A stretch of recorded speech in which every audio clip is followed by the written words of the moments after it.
మంత్రిగా అజారుద్దీన్ కొనసాగుతారా లేదా అన్నదానిపై రాజకీయంగా ఇప్పుడు ఉత్కంఠ కొనసాగుతోంది. మంత్రిగా అజారుద్దీన్ ప్రమాణం చేసి ఈ నెలాఖరుకు 6 నెలలు పూర్తి కాబోతోంది. నిబంధనల ప్రకారం 6 నెలల లోపు చట్టసభల్లో సభ్యుడిగా ఉంటేనే మంత్రిగా కొనసాగేందుకు ఆయనకు అవకాశం ఉంటుంది. ఇందుకు మరో 10 రోజులు మాత్రమే గడువు ఉండడంతో ఇప్పుడు ఏం జరగబోతుందనే దానిపై ఉత్కంఠ నెలకొంది. గవర్నర్ కోట ఎమ్మెల్సీగా గతంలోనే అజార్ పేరును పంపించింది ప్రభుత్వం. ఆయనతో పాటు కోదండరాం పేరు కూడా ప్రతిపాదించింది. అయితే చాలా రోజుల నుంచి లోక్ భవన్లోనే ఈ ఫైల్ పెండింగ్లో ఉంది. ఇవాళ గవర్నర్ శివప్రతాప్ శుక్లాతోటి సీఎం రేవంత్ సమావేశమయ్యారు. గవర్నర్ కోట ఎమ్మెల్సీల ఎంపికకు గ్రీన్ సిగ్నల్ ఇవ్వాలని కోరారు. మరి సీఎం రేవంత్ విజ్ఞప్తి మేరకు గవర్నర్ ఏ విధంగా స్పందిస్తారు, ఎమ్మెల్సీల ఎన్నిక ఫైల్పై సంతకం పెడతారా అన్నది ఇప్పుడు ఇంట్రెస్టింగ్గా మారింది.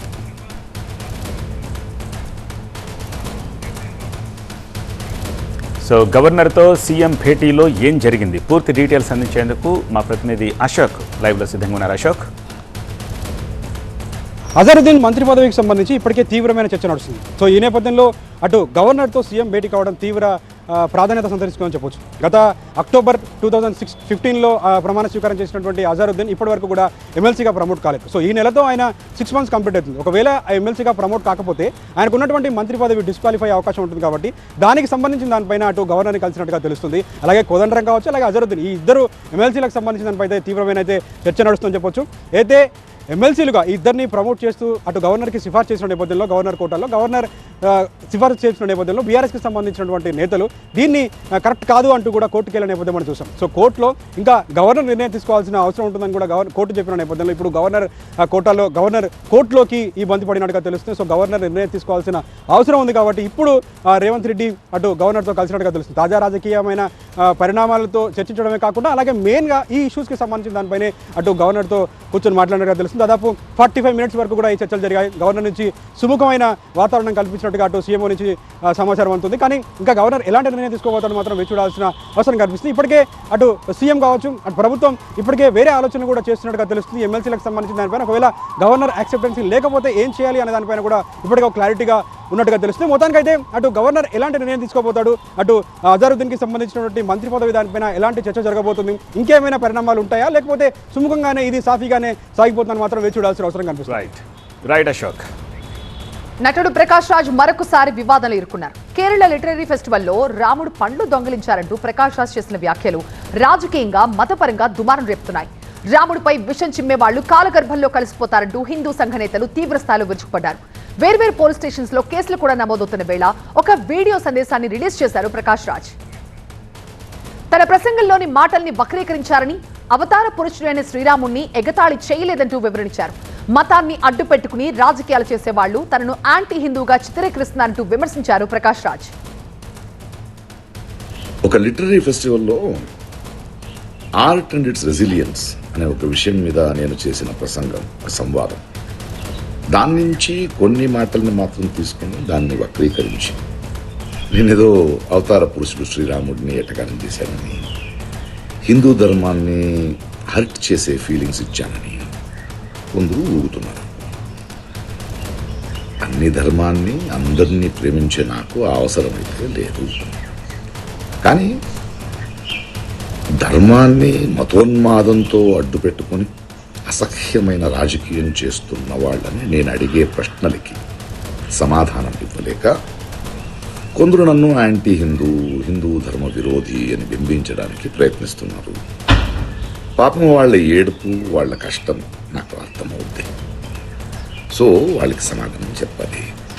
ఇప్పుడు ఏమైందంటే నేను ఇప్పుడే తమిళనాడు ఎలక్షన్స్ అయిపోయి కొంచెం తోట పనిలో ఉన్నాను.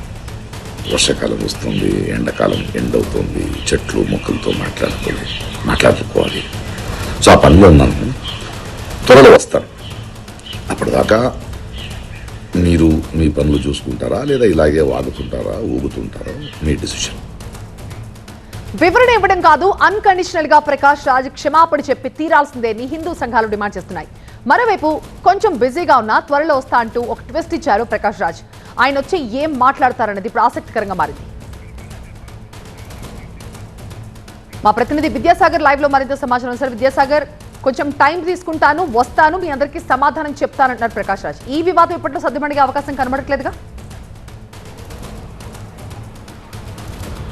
ఎస్ లేదనే చెప్పాలి. ఎందుకంటే 2 రోజులుగా ప్రకాష్ రాజ్ చేసినటువంటి వ్యాఖ్యల మీద హిందూ సంఘాలు కావచ్చు, బీజేపీ నేతలంతా కూడా తీవ్ర ఆగ్రహం వ్యక్తం చేస్తున్నారు. ముఖ్యంగా పలు పోలీస్ స్టేషన్లో హిందూ ధర్మాన్ని ఆయన అవమానపరిచారు. ముఖ్యంగా రాముడిని కించపరిచే విధంగా ఆయన చేసినటువంటి వ్యాఖ్యల మీద కేసులు నమోదు చేస్తున్నటువంటి పరిస్థితి కనిపిస్తుంది. హిందూ ధర్మానికి వ్యతిరేకంగా మాట్లాడడం ప్రకాష్ రాజ్కు అలవాటైందంటూ కూడా హిందూ సంఘాలు కావచ్చు, ఆ హిందూ నేతలంతా కూడా పెద్ద ఎత్తున ఆగ్రహం వ్యక్తం చేస్తున్నారు. ఈ ప్రకాష్ రాజ్కు ఇప్పటికే ఈ 2 రోజులుగా జరుగుతున్నటువంటి ఈ చర్చ మీద కొంత వివరణ ఇచ్చేటువంటి ప్రయత్నంలో భాగంగా ఒక వీడియోను కూడా రిలీజ్ చేశారు. తాను ఆ అవతార పురుషుడైనటువంటి రాముడిని కించపరిచేటువంటి అవకాశమే లేదు, తాను అన్ని ధర్మాలను కూడా గౌరవిస్తాను కాబట్టి ఒక ధర్మాన్ని ఎలా అగౌరవపరుస్తానంటూ కూడా ఆయన వీడియోలో చెప్పుకొచ్చారు. ముఖ్యంగా తనను హిందూ వ్యతిరేకిగా, హిందూ ప్రజలకు వ్యతిరేకిగా ముద్ర వేయాలన్నటువంటి లక్ష్యంతో కొంతమంది తాను అడిగినటువంటి ప్రశ్నలకు సమాధానాలు చెప్పలేక ఇలాంటి ఆరోపణలు చేస్తున్నారంటూ కూడా ఆయన ప్రస్తుతం జరుగుతున్నటువంటి చర్చనంతా కూడా కొట్టివేసేటువంటి ప్రయత్నం చేశారు. అదేవిధంగా త్వరలో ఇప్పుడు ఎవరెవరైతే తన మీద కేసులు నమోదు చేయడం కావచ్చు, తన చేసినటువంటి వ్యాఖ్యలను వక్రీకరిస్తున్నారో వారందరికీ కూడా ప్రస్తుతం తమిళనాడు ఎన్నికల ప్రచారం ముగించుకొని తాను కొంత సేద తీరుతున్నాను, మళ్ళీ వస్తాను, వచ్చాక మీ అందరికీ సమాధానం చెప్తున్నానన్న నేపథ్యంలో ప్రస్తుతం హిందూ సంఘాలు మాత్రం డెఫినెట్గా ప్రకాష్ రాజ్ మీద చర్యలు తీసుకోవాలి. ఆయన బహిరంగంగా హిందూ ప్రజలందరికీ కూడా క్షమాపణ చెప్పాలి. గతంలో కూడా సనాతన ధర్మానికి వ్యతిరేకంగా మాట్లాడడము ప్రకాష్ రాజ్కు అలవాటైంది. దీన్ని ఉపేక్షించేటువంటి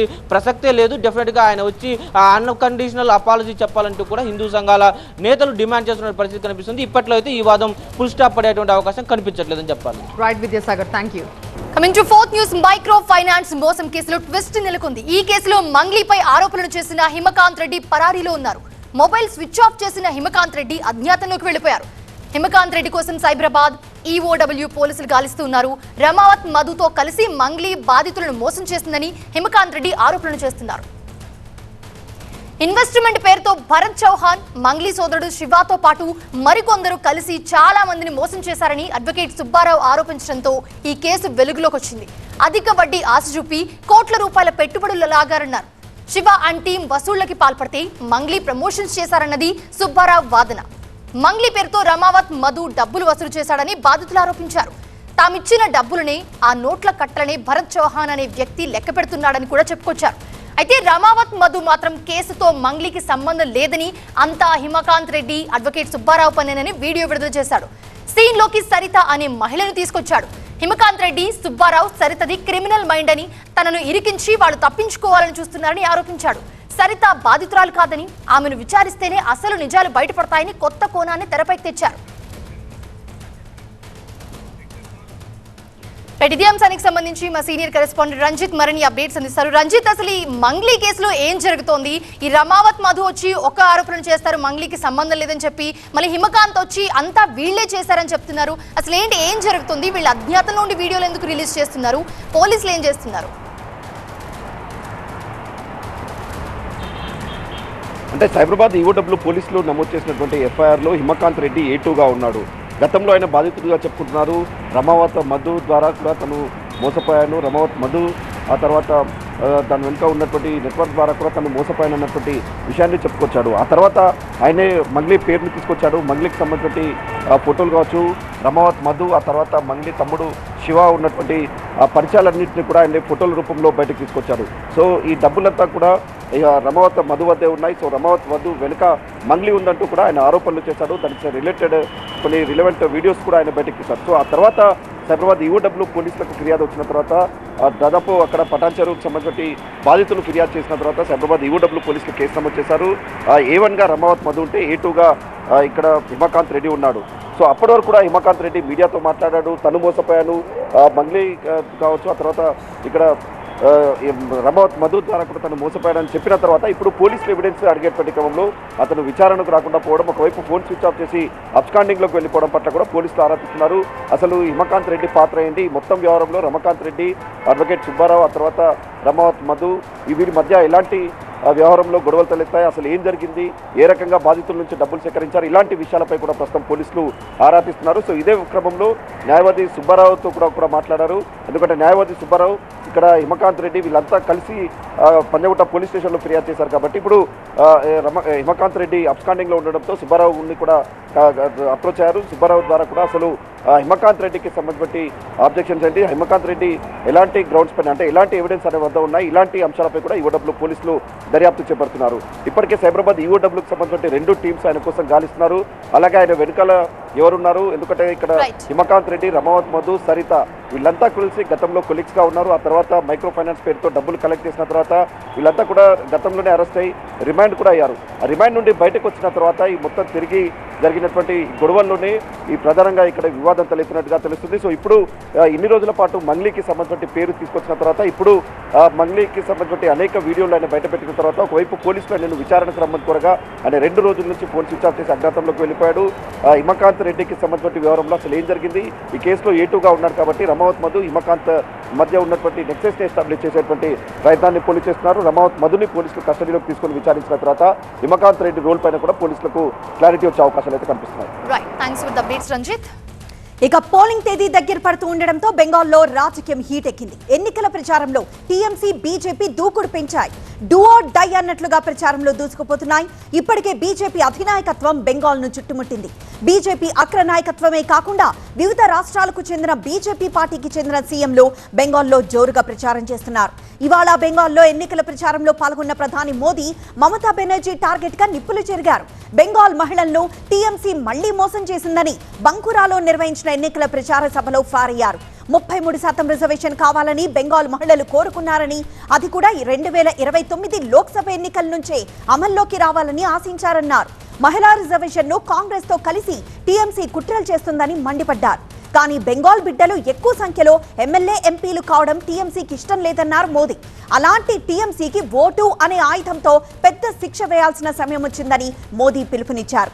ప్రధాని మోదీ వ్యాఖ్యలకు సీఎం దీదీ కౌంటర్ ఇచ్చారు. మహిళా రిజర్వేషన్ బిల్లు విషయంలో దేశ ప్రజలను మోదీ తప్పుదో పట్టించడం దురదృష్టకరమన్నారు. స్త్రీలను అడ్డు పెట్టుకుని నియోజకవర్గాల పునర్విభజన ప్రక్రియను ముందుకు తీసుకువెళ్లడానికి కేంద్ర ప్రభుత్వం కుట్ర పన్నిందని మమత మండిపడ్డారు. మరింత సమాచారం మా బ్యూరో చీఫ్ గోపి అందిస్తారు. గోపి, ప్రస్తుతం మహిళా బిల్లు అంశం బెంగాల్ రాజకీయాల్లో ఎలాంటి పాత్ర పోషించనుంది? పార్లమెంట్లో మహిళలకి 2029 నుంచే చట్టసభల్లో రిజర్వేషన్లు కల్పించే అంశం పైన తీసుకొచ్చిన 131 రాజ్యాంగ సవరణ బిల్లు వీగిపోయిన తర్వాత ఈ నారీ శక్తి వందన్ అధినియం సవరణ బిల్లుకు సంబంధించిన ఎజెండాగానే ప్రస్తుతం బెంగాల్లో కానీ తమిళనాడులో కానీ ఎన్నికల ప్రచారాలు కొనసాగుతున్నాయి.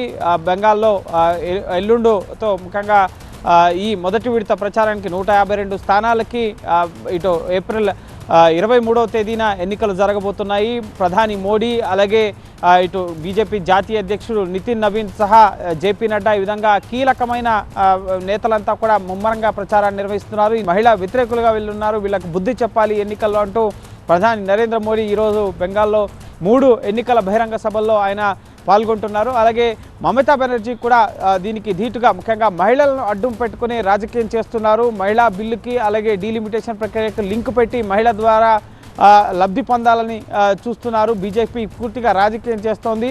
మహిళలకు మొదటి నుంచి ప్రాధాన్యత కల్పిస్తుంది టీఎంసీఏ. అందులో భాగంగానే అసెంబ్లీలో కానీ పార్లమెంట్లో కానీ మెజార్టీ స్థానాలు మహిళలకు ఇచ్చింది టీఎంసీఏ. సో బీజేపీ రాజకీయ కోణంలో ఈ మహిళా రిజర్వేషన్ల అమలుకు డీలిమిటేషన్కు లింక్ పెట్టి వారు రాజకీయ లబ్ధి పొందాలని చెప్పి చూశారు. ఇది పూర్తిగా దేశానికి వ్యతిరేకంగా బీజేపీ వ్యవహరిస్తుంది. మహిళల పట్ల ముఖ్యంగా చిత్తశుద్ధితో కాదు రాజకీయ కోణంలో మహిళలను ఉపయోగించుకుంటుందంటూ మమతా బెనర్జీ కూడా ఘాటుగా ఈ నారీ శక్తి వందన్ అధినియంకి సంబంధించి 131 రాజ్యాంగ సవరణ ఎందుకు వ్యతిరేకించారు అన్న అంశాలకు సంబంధించి, అలాగే బీజేపీ మహిళల పట్ల ఏ విధంగా వ్యవహరిస్తుందన్న అంశానికి సంబంధించి ఇటు బీజేపీకి కూడా గట్టి కౌంటర్ ఇస్తున్న పరిస్థితి ఉంది. రేపు ఎల్లుండితో మొదటి విడత ఎన్నికల ప్రచారం ముగుస్తుంది. 152 అసెంబ్లీ కాన్స్టిట్యున్సీస్కి బెంగాల్లో తొలి విడతలో 23వ తేదీ పోలింగ్ జరగబోతోంది. అలాగే 29వ తేదీ మిగతా 142 కాన్స్టిట్యున్సీస్కి పోలింగ్ జరుగుతుంది. మొత్తం మే 4న ఫలితాలు వెల్లడి కాబోతున్నాయి. సో ఖచ్చితంగా ఈ మహిళా ముఖ్యంగా నారీ శక్తికి సంబంధించి ఏదైతే చట్టసభల్లో మహిళలకు రిజర్వేషన్ అమలు చేయడానికి డీలిమిటేషన్కి వ్యతిరేకంగా పార్లమెంట్లో బిల్లుకు విపక్షాలు ఓటేశాయో దాని ఇంపాక్ట్ చూపించే విధంగా అయితే ప్రస్తుతం ఎన్నికల ప్రచారాలు అనేవి కొనసాగుతున్నాయి. ఎస్ గోపి.